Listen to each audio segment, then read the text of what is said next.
L'empire cosmopolite d'Alexandre le Grand, qui s'étendait de l'Asie mineure jusqu'à la moitié du bassin méditerranéen, et l'empire sans frontières des Romains ont formidablement stimulé la tendance des Juifs au commerce et aux migrations. Ils ont vite envahi l'espace méditerranéen qui leur était ouvert. Tandis que de petits groupes de Juifs s'installaient dans les grandes villes, centres de commerce et d'échange du bassin méditerranéen, d'autres poursuivent leur infatigable migration vers l'Espagne, la France, l'Allemagne du Sud et l'Angleterre.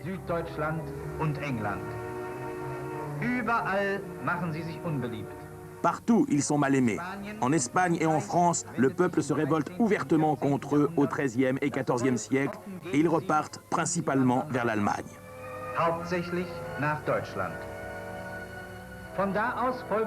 De là, ils poursuivent l'élan colonisateur des Allemands, porteurs de culture et de création, jusqu'à ce qu'ils trouvent dans les zones polonaises et russes de l'Europe de l'Est un grand centre d'implantation. Le XIXe siècle, avec ses idées troubles sur l'égalité des hommes et la liberté, donne aux Juifs un puissant élan. Partant de l'Europe de l'Est, ils envahissent sans cesse au cours des XIXe et XXe siècles les pays et les villes d'Europe et même du monde entier.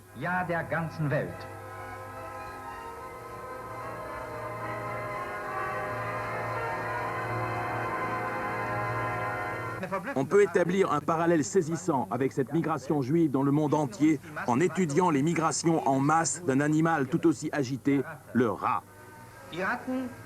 Les rats accompagnent en parasite l'évolution de l'homme depuis le début.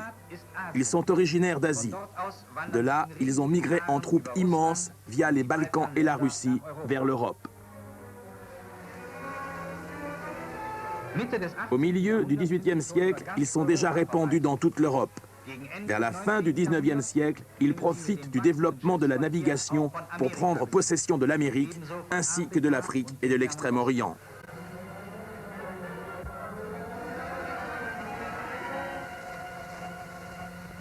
Partout où ils surgissent, les rats causent la ruine du pays, détruisant les biens et la nourriture des hommes. C'est ainsi qu'ils propagent des maladies telles que la peste, le typhus, le choléra, etc.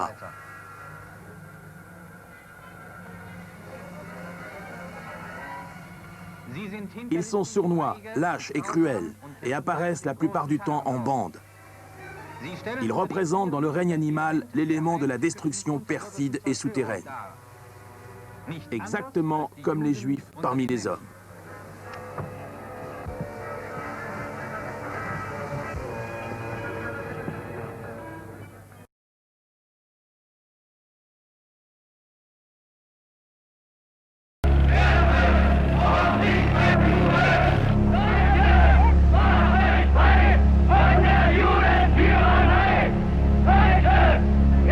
La persécution des Juifs est déclenchée.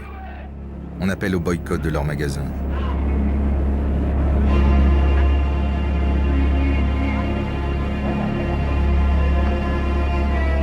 Les Juifs sont pourchassés et progressivement exclus de la société.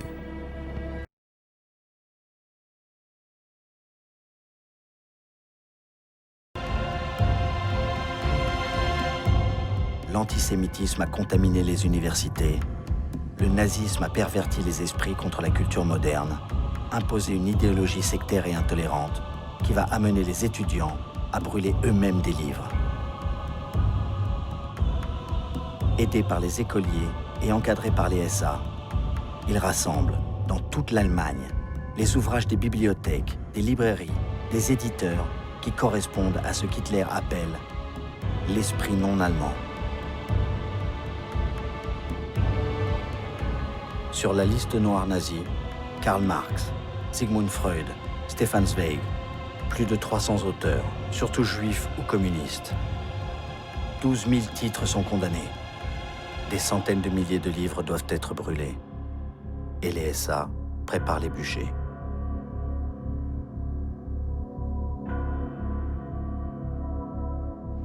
À Berlin, place de l'Opéra, Goebbels prononce le sermon radiodiffusé qui ouvre la messe noire de cette autodafé sortie du Moyen-Âge.